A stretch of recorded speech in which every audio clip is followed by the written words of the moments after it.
السلام عليكم ورحمة الله وبركاته. الحمد لله رب العالمين والصلاة والسلام على رسول الله. ربي يسر ولا تعسر وتمم بالخير وبك نستعين يا فتاح.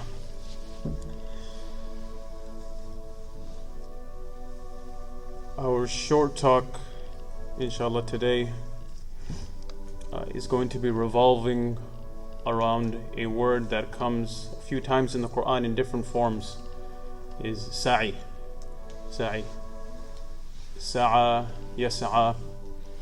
If you look it up in the dictionary, means to run, to strive, and sʿaī means al-mashyu sari', which is walking very briskly and swiftly. And in our day and age, when we hear the word sʿaī, especially during the time of Hajj, we associate it to that ibadah that we perform between Safa and Marwa. And the story really starts there with Ibrāhīm alayhi salam's wife Hajar and her son. She did sʿaī, or she strived for the sake of her child between Safa and Marwa. And Allah subhanahu wa ta'ala commemorated this beautiful act of hers and made it a part of Hajj and Umrah, and you can't do without it. And the only reason that this sʿaī, this striving or this walking briskly between Safa and Marwa, became an ibadah because she was following the directions of her husband, who was given divine command from Allah subhanahu wa ta'ala. And what Hajar alayhi salam did was a pure example of what a mother does for her child. And she had absolutely pure intentions while doing this action. And it's because of her pure intentions that Allah subhanahu wa ta'ala rewarded her. And not only rewarded her, but for generations to come with this beautiful water of Zamzam, because of that pure act that she had. And purity, sincerity, is a civilizational code which Allah subhanahu wa ta'ala makes mention at the end of Surah Al-A'la as well, where He says, إِنَّ هَذَا لَفِي الصُّحُفِ الْأُولَى صُحُفِ إِبْرَاهِيمَ وَمُوسَى. This is something that you find in the suhuf, previous suhuf. Whose suhuf? Suhuf, the scripts of Ibrāhīm and Musa. And this day of Eid, mashallah, it revolves around the story, the sacrifices of the entire family of Ibrāhīm alayhi salam. Not just Ibrāhīm alayhi salam, his son, his wife, the entire family. And it's for that reason Allah subhanahu wa ta'ala describes Ibrāhīm alayhi salam in one place. وَإِبْرَاهِيمَ الَّذِي وَفَّى. Ibrāhīm alayhi salam is that individual who has fulfilled his promises and his obligations that were set upon him. And Sa'id ibn Jubayr al-Nathawi rahimahullah, they say that Ibrāhīm alayhi salam, he fulfilled all of the obligations that Allah subhanahu wa ta'ala gave him. And the Prophet ﷺ, when he recited this verse, the Sahaba asked that, do you know how Ibrāhīm alayhi salam fulfilled these obligations? When Allah subhanahu wa ta'ala states, وَإِبْرَاهِيمَ الَّذِي وَفَّى, how did he exactly fulfill these obligations? So as was the practice of the Sahaba, even if they knew a partial answer, even if they knew the answer, their practice was Allahu wa Rasuluhu Adam, to get more information that only Allah and His Messenger know best. So the Prophet ﷺ, he said, وَفِي عَمَلِ يَوْمِهِ بِأَرْبَعِ رَكَعَاتٍ مِّنْ أَوَّلِ النَّهَارِ. He would start his day off right. He would start his day off by praying 4 raka'at. That's how he would start off his day. And Allah subhanahu wa ta'ala, He makes mention in another place that أَلَّا تَزِرُ وَازِرَةٌ وِزْرَ أُخْرَى, that you're not going to bear the burdens of another individual. And whatever actions you perform, those same actions are going to come back later to assist you. And it's for that reason Allah subhanahu wa ta'ala uses the word sʿaī, وَأَنَّ سَعْيَهُ سَوْفَ يُرَى, that his sʿaī and an individual's effort, you will most definitely see it later on. Just as was the case for Hajar alayhi salam, she strived for the sake of her son, and we witnessed the miracle of that until our day and age. We witness her sӓī in the form of Zamzam in our day and age. And on the day of judgment, we ourselves, inshallah, will see the fruits of our efforts. And it's for that reason Allah subhanahu wa ta'ala states, ثُمَّ يُجْزَاهُ الْجَزَاءَ الْأَوْفَى, that an individual, he will be fully recompensed for all of the deeds that he or she performed. Now, what were some of the other forms of sӓī that Ibrāhīm alayhi salam did? Number one is having the test of not having any children. It was for a very lengthy time that Prophet Ibrāhīm was not granted any children, and he made the dua in Surah Safat that Rabbi habli min as-salihin, and don't just grant me children, but grant me righteous offspring. And Allah subhanahu wa ta'ala blessed him with Ismail alayhi salam through Hajar. And wallahi, I mean, only those individuals that try to have children and do not have children, only those individuals really understand the struggle of not having children. That test, yes, having children is one test, but having no children is another test. And you ask those individuals how they feel and how they can relate to the story of Ibrāhīm alayhi salam. But in any case, we plan and Allah subhanahu wa ta'ala plans, and Allah subhanahu wa ta'ala obviously is most definitely the best of planners. Allah subhanahu wa ta'ala again, He explains that فَلَمَّا بَلَغَ مَعَهُ السَّعْيَ قَالَ يَا بُنَيَّ إِنِّي أَرَى فِي الْمَنَامِ أَنِّي أَذْبَحُكَ فَانظُرْ مَاذَا تَرَى قَالَ يَا أَبَتِ افْعَلْ مَا تُؤْمَرُ سَتَجِدُنِي إِنْ شَاءَ اللَّهُ مِنَ الصَّابِرِينَ.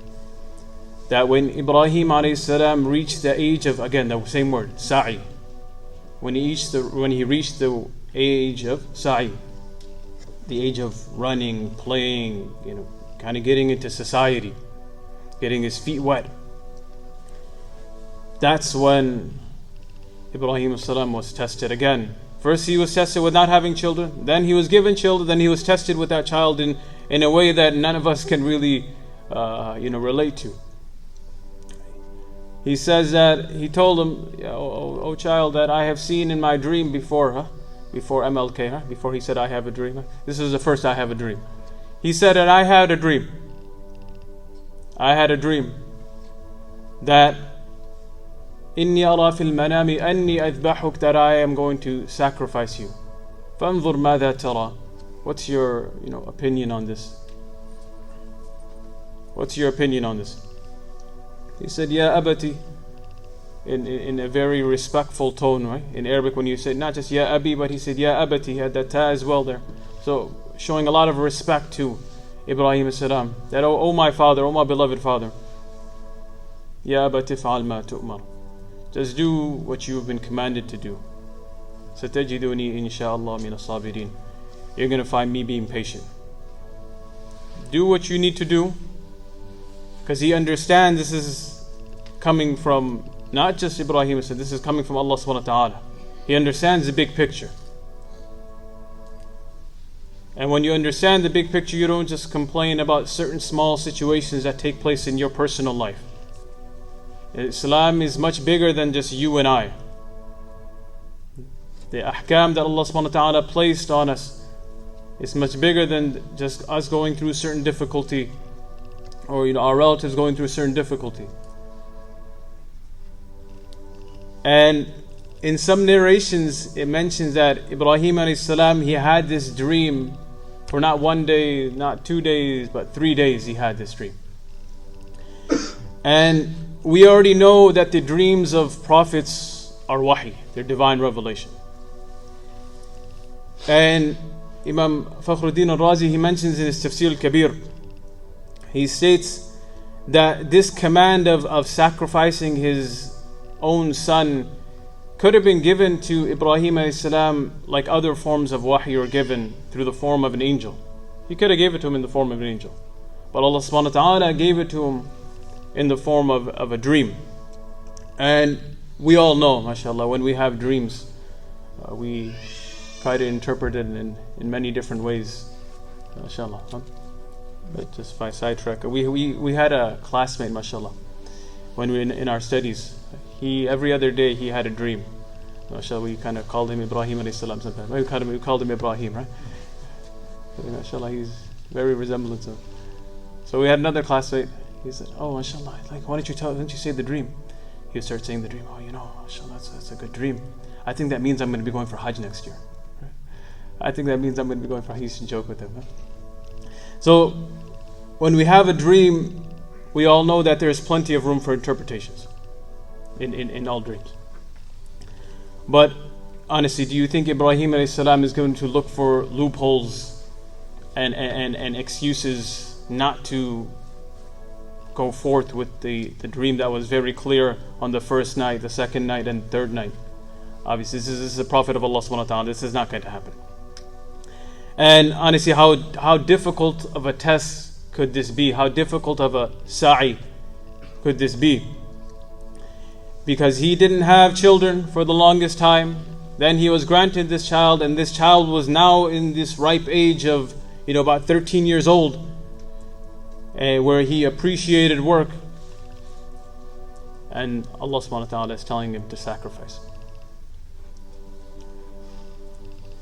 And as believers, we understand and we know where Allah subhanahu wa ta'ala states in the beginning of Surah Ankabut that Alif Lam Mim Hasiba an-nasu an yutraku an yaqulu amanna wa hum la yuftanun. That people think that they can just say, "I believe," and they're not going to get tested. No, the path to Jannah is going to be nice, but it's going to be difficult at the same time. Okay, it's not going to be the whole red carpet laid down for you. There's going to be some difficulties. You can't just say you believe and expect that you're not going to be tested. Once you say you believe 100%, you're going to be tested. That's a given. And that's a divine promise given by Allah subhanahu wa ta'ala. Now, that was Ibrāhīm alayhi salam. We talked about his wife. How about Ibrāhīm? How about his son? His son, 13 years old. 13 years old. Compare himself, what we were doing at 13 years old. He was only asked to be sacrificed. He was just asked about being sacrificed. Not his time, right? Not his money, but himself being literally sacrificed. So, what was his response? إِنِّي أَرَى فِي الْمَنَامِ أَنِّي أَذْبَحُكَ فَانظُرْ مَاذَا تَرَى قَالَ يَا أَبَتِ افْعَلْ مَا تُؤْمَرُ. That he's telling his father, just do what you need to do. Do what you need to do. You're going to find me being patient. And the miracle happened, as you all know, where Allah subhanahu wa ta'ala was testing Ibrāhīm alayhi salam. He was testing his wife, he was testing his son, that are they going to go through with this? Is he going to really take him to the slaughterhouse? He laid him down and he was getting ready to sacrifice him. And he showed the world that most definitely he did pass this test. And Allah subhanahu wa ta'ala swapped Ismail alayhi salam with the ram. And that's going to be one of our key take-home points for today. As Chicagoans, we hear this a lot, yeah? in the sports world. Like, if'al ma tu'mar, do your job. Do your job. So Allah subhanahu wa ta'ala, or Ismail alayhi salam, told Ibrāhīm alayhi salam, just do your job. Do what you need to do. If'al ma tu'mar, do what you have been commanded to do. If'al ma tu'mar satajiduni insha'Allah min as-sabirin. Don't worry about my side, just worry about your side. I'm going to be patient, you do what you need to do. And we see this example of if'al ma tu'mar, do your job or do what you have been commanded to do in terms of deen and dunya. We got a few minutes left. In terms of the deen, as it relates to today in the next few days, one sʿaī, one sacrifice that we can perform is the sacrifice of qurbani. It's the sacrifice of Eid al-Adha, sacrificing of an animal. And there are a lot of questions and concerns, especially in our day and age with the whole vegan fad. I don't know where that came from, of not sacrificing an animal and giving that money to charity. And you can ask those individuals, what do they do for Thanksgiving? And then they'll shut up, right? Then they'll be quiet. We don't have to entertain that question much farther than that. But if you meet the nisab, if you're giving zakat, which is the zakat, last time I checked, is close to $5,000. You have about $5,000, or in worth in terms of gold. Then you will be an individual who it's mandatory, it's wajib for you to do this sacrifice of qurbani. And the age is there as far as the goat, the sheep being 1 year old, the cow and the ox being 2 years old, the camel and other big animals like that being 5 years old. And mashallah, a lot of us, we pray this early Eid so we can go and do the sacrifice early. So some quick notes about the actual sacrifice.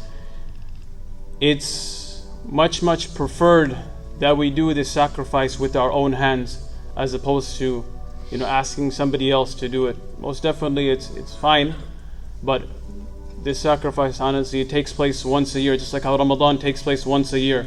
This sacrifice takes place once a year. So much preferred that we take care of this sacrifice with our own hands. And we take this animal. If you go, a lot of our relatives, they love going back home for Eid al-Adha, because that's when they get to take the animal and have it for a few days, have it for a few weeks, and they feed it, they give it water, and it's honestly part of their family, like every animal is in this society. You got your dog, or need those signs. My kid has paws. You see them in the back of the cars.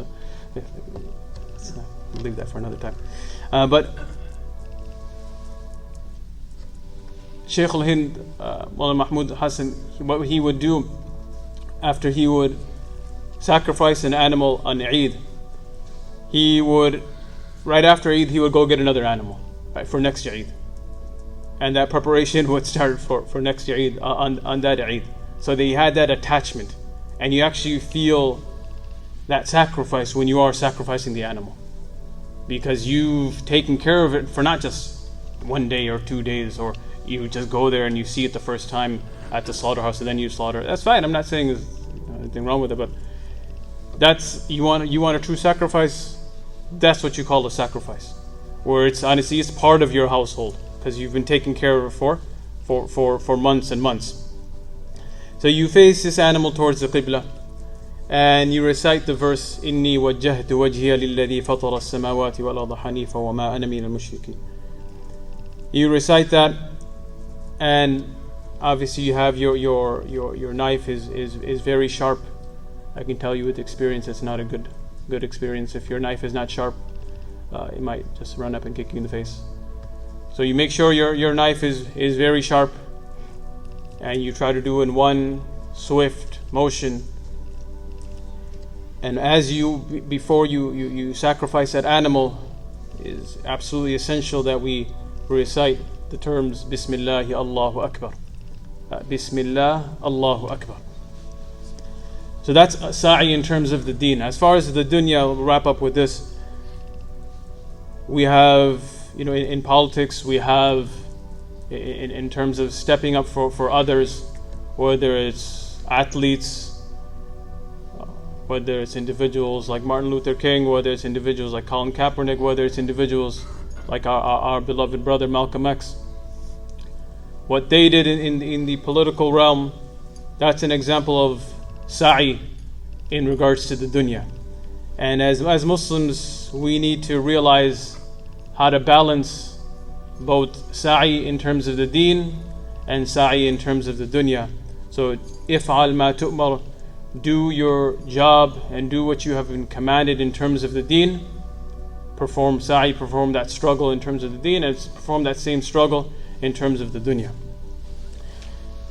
Now, how does the Eid Salah, how is it performed?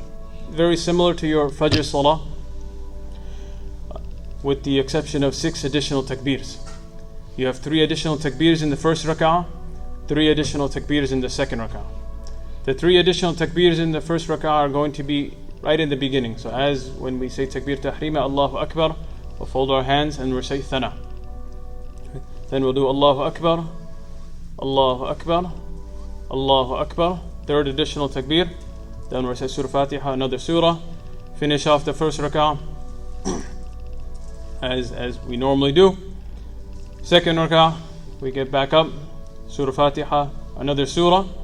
Before going down to ruku', we say Allahu Akbar, hands to the side, Allahu Akbar, hands to the side, Allahu Akbar, hands to the side, and then Allahu Akbar for ruku'. So you have 3 additional takbirs in the first rak'ah, 3 additional takbirs in the second rak'ah. After that, again, we'll finish off the prayer as we normally do.